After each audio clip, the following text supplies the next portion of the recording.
जी मुंडे को बजा दिया तो हमने ओम जी मुंडे को सहर्ष दिल्ली में आमंत्रित किया कि आप और हम थोड़ा मिलकर के चर्चा करें। और आप इतने विनम्र हैं, आप इतने सुशील हैं, आप इतने गौभक्त हैं, आप इतने गुरु भक्त हैं कि आप दिल्ली आए और हमने एक स्थान पर बैठ करके इस बारे में चर्चा करी। और आपकी भक्ति गौ माता के प्रति, आपकी गौ माता के प्रति निष्ठा, हमने कहा मुंडेल जी एक ही इस देश के अंदर गौ माता की रक्षा का एक ही साधन है और वो है गौ को माता का सम्मान मिले। क्योंकि आप सब लोग गाय को क्या मानते हैं, जरा जोर से बोलो। गाय हमारी, दोनों हाथ खड़ा करके बोलो, गाय हमारी, गाय हमारी, जन्म जन्म का, जन्म जन्म का, गाय हमारी, जन्म जन्म का। आप सब गाय को माता मानते हैं, लेकिन सरकार गाय को क्या मानती है बताओ? आप चुप क्यों हो गए, बोलते क्यों नहीं हो? सरकारें, तुम्हारे देश का कानून गाय को पशु मानता है। क्या मानता है बोलो? जानवर, पशु। और तुम्हारा वेद कहता है, तुम्हारे पुराण कहते हैं, तुम्हारे उपनिषद कहते हैं, तुम्हारी रामायण कहती है, तुम्हारा महाभारत कहता है गाय हमारी, गाय हमारी, गाय हमारी। इसका मतलब तुम्हारी आस्था का, तुम्हारी श्रद्धा का, तुम्हारे धर्म का, तुम्हारी निष्ठा का इस देश में कोई सम्मान नहीं है। संविधान के अंदर धारा 25 बोलती है भारत में रहने वाले हर व्यक्ति की आस्था का सम्मान और सुरक्षा करना भारत सरकार का कर्तव्य है। आगे समझ ले? अरे हाथ खड़ा करके बोलो, समझ ले बात की नहीं?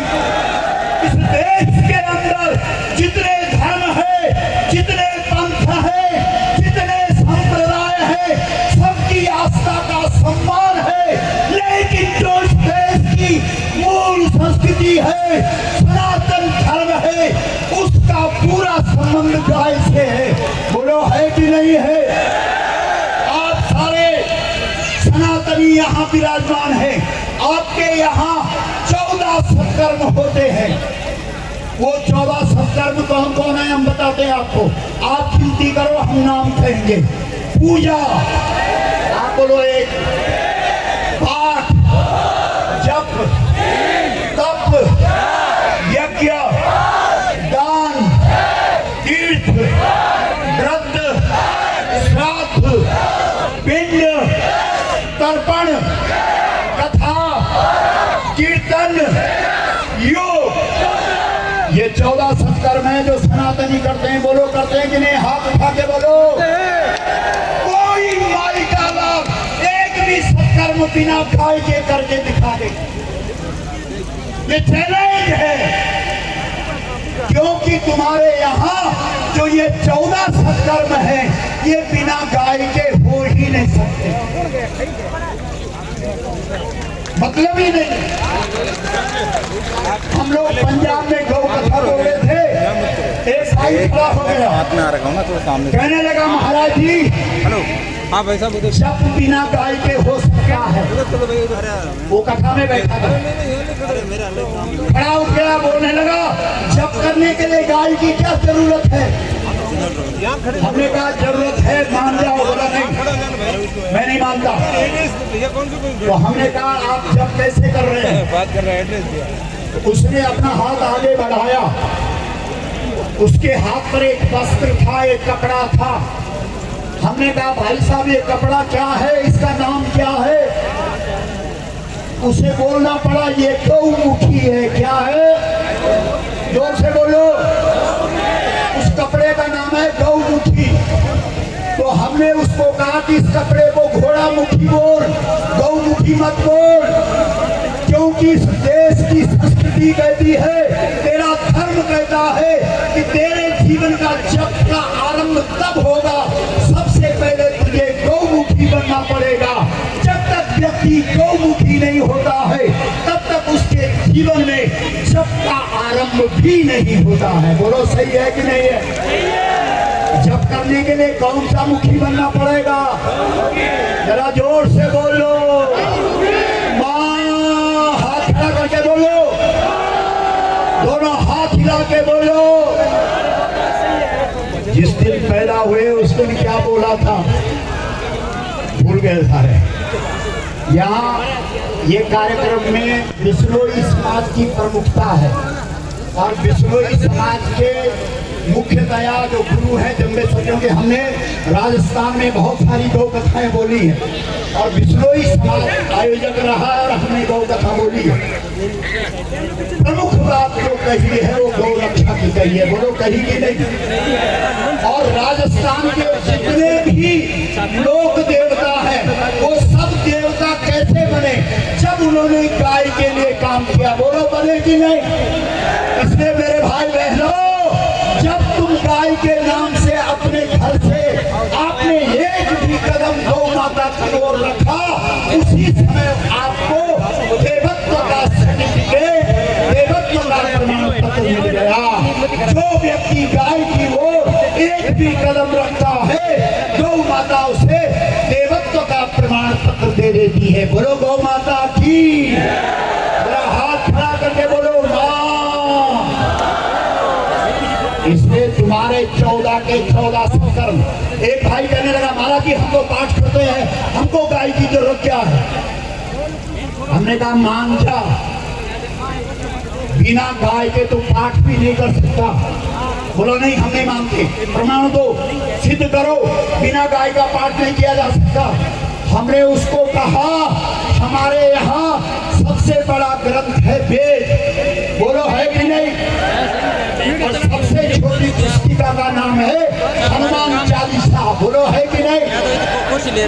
और वेद भी बिना गाय के नहीं पढ़ सकते और हनुमान चालीसा भी बिना गाय के नहीं पढ़ सकते। उसने कहा महाराज वेद तो मैंने नहीं पढ़ा है, पर ये सिद्ध करिए हनुमान चालीसा में कहाँ लिखा है कि बिना गाय के हनुमान चालीसा नहीं पढ़ सकते। तो हमने कहा उसको सुना हनुमान चालीसा, और जब वो हनुमान चालीसा सुनाने लगा और जब इस पंक्ति पर आया, जो यहाँ पढ़ई, बोलो जो यहाँ पढ़ई हनुमान चालीसा वो सिद्धि। हमने कहा धीरे से बोल, वो सिद्धि साखी। आगे क्या है? अरे आप हनुमान चालीसा नहीं पढ़ते हैं क्या? अरे हो सिद्धि साखी गौरी सा। तो हमने उसको कहा भाई साहब छंद बनाने के लिए शब्दों को छोड़ा जाता है और अर्थ निकालने के लिए शब्दों को तोड़ा जाता है। यहाँ पर जब आप अर्थ करेंगे कि अगर आप हनुमान चालीसा की सिद्धि चाहते हो तो साखी, साखी का मतलब होता है गवाह, साक्षी, गौ रा का विसर्ग हो जाएगा और गौ ऐसा फसल बन जाएगा। मतलब जब तेरे जीवन में गाय ईश्वर बन करके खड़ी होगी और तेरी गवाही देगी, तभी तेरी हनुमान चालीसा सिद्ध होगी। बोलो हनुमान जी महाराज की। हर हर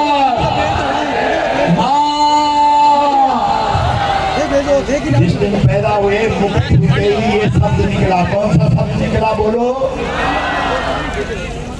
हमने दिल्ली के अंदर सागरपुर में गौ कथा बोली। एक भाई आ गया मशीन लेके, बोलने लगा महाराज मेरे पास वो मशीन है जो शब्दों का औरा नापती है। तो हमने कहा ठीक है नापो। उसने कहा जितने मंत्र आपको आते हैं बोलो। हमने ओंकार से लेकर के ओम नमो भगवते वासुदेवाय से लेकर के ओम नमः शिवाय से लेकर के नमो अरिहंताणम से लेकर के एंड चामुंडाय विद्ये से लेकर के जितने तुम्हारे मंत्र हैं हमने सब बोले, किसी पर वो मशीन 4 मीटर गई, किसी पर 6 मीटर गई, लेकिन जब हमने माँ शब्द बोला तो वो मशीन 26 मीटर गई। कितना मीटर गई बोलो जोर से। इसका मतलब है सबसे ज्यादा पावरफुल शब्द दुनिया में कौन सा है? जरा जोर से बोलो साहब। इतने लोग हैं, अगर एक साथ बोलेंगे तो गूंजेगा कि नहीं? बोलो। इसलिए हाथ खड़ा करके बोलो माँ। अच्छा, कितने लोग हैं जिन्होंने कभी चैनल पर गौ कथा सुनी है? जरा हाथ उठा करके। कुछ लोग उठा रहे हैं गौ कथा। और हमारे यहाँ तो इस राजस्थान की धरती पर तो इतने संत महात्मा काम कर रहे हैं गौ माता के लिए कि आपके तो रग रग में, नस नस में गौ माता अब निश्चित रूप से व्याप्त हो गई होगी। बोलो गौ माता की हर हर मां। तो कुल मिलाकर के मेरे भाई बहनों, हम आपसे ये कहना चाह रहे हैं कि वेद कहते हैं कि गाय हमारी माता है और सरकार कहती है कि गाय पशु है। आ गई समझ में? समझ गए आप लोग? माता लोग समझ गई कि नहीं? हाँ ना बोलो। आपके वेद धर्म ग्रंथ कहते हैं गाय माता है और आपकी सरकार कहती है कि गाय पशु है। इसका मतलब तुम्हारी आस्था और निष्ठा का कोई सम्मान इस देश में नहीं है। क्यों नहीं है? क्योंकि ये गाय को मानने वाले मुर्दे हैं और मुर्दों की आस्था और निष्ठा का सम्मान नहीं होता। बोलो गौ माता की। जरा हाथ खड़ा करके बोलो अंग्रेज जब पूरी दुनिया में राज करना चाह रहे थे, जब वो भारत में आए तो उन्होंने पता किया कि भारत की ताकत क्या है। और जब उनको पता लगा कि भारत की ताकत है गौ और गंगा। भारत की ताकत क्या है? बोलो जोर से। सनातनियों की शक्ति क्या है? बोलो। गौ और गंगा। और गौ किस रूप में है? पशु रूप में। और गंगा किस रूप में है? नदी के रूप में। इसलिए अंग्रेजों ने ये निर्णय लिया कि जब तक इस देश के अंदर गाय को माता का सम्मान मिलेगा तब तक हम भारतवर्ष को गुलाम नहीं बना सकते। जब तक इस देश के लोग गंगा को माता के रूप में पूजेंगे तब तक हम भारत को गुलाम नहीं बना सकते। इसलिए अगर भारत को गुलाम बनाना है तो सबसे पहले गाय को पशु और गंगा को नदी का दर्जा देना पड़ेगा। समझ रहे हैं आप? बोलो गौ माता की। और अंग्रेज इस देश में आए और उन्होंने ये अभियान जारी किया, चालू किया कि गाय एक जानवर है, जब तक वो दूध देता है तब तक उसका दूध पियो और जब दूध देना बंद कर दे तो उसको काट छाट के खा जाओ। ऐसा उन्होंने इस देश के अंदर शुरू किया। और इतने से भी वो चुप नहीं रहे। उन्होंने क्या किया कि जहां जहां सेना रहती थी, कैंट एरिया था, वहां वहां गौ कत्ल खाने शुरू कर दिए और गाय का मांस इस देश के सैनिकों को खिलाना शुरू कर दिया। मेरे भाई बहन, इतने से भी वो चुप नहीं रहे। उन्होंने गाय की चर्बी के खोल निकाले और चर्बी के खोल बना करके कारतूसों पर लगाए और उन कारतूसों को दांतों से खोलना पड़ता था। 1857 की क्रांति अंग्रेजों के खिलाफ जो इस देश के अंदर हुई, उसमें जो मंगल पांडे ने सबसे पहले क्रांति का बिगुल बजाया, उसके पीछे कारण था कि वो चर्बी के खोल जो कारतूसों पर लगाए गए थे उनको खोलने से, दांतों से मंगल पांडे ने इनकार कर दिया। बोलो गौ माता की। यद्यपि मंगल पांडे को उन्होंने फांसी पर चढ़ा दिया और धीरे धीरे ये बात पूरे देश के अंदर फैल गई कि अंग्रेज गौद्रोही है। और भाई बहनों, आखिर पूरे देश की जनता एक हुई और अंग्रेजों भारत छोड़ो ये आंदोलन इस देश के अंदर होने लगा और एक दिन अंग्रेज इस देश से चले गए। लेकिन मेरे भाई बहन, अंग्रेज जब इस देश से चले गए तो सबसे पहले गौ माता को इस देश के अंदर राष्ट्र माता का सम्मान मिलना चाहिए था। बोलो, मिलना चाहिए था कि नहीं? हाँ ना बोलो। लेकिन जो सरकार सत्ता पर आई उसने गाय को माता का दर्जा तो नहीं दिया, लेकिन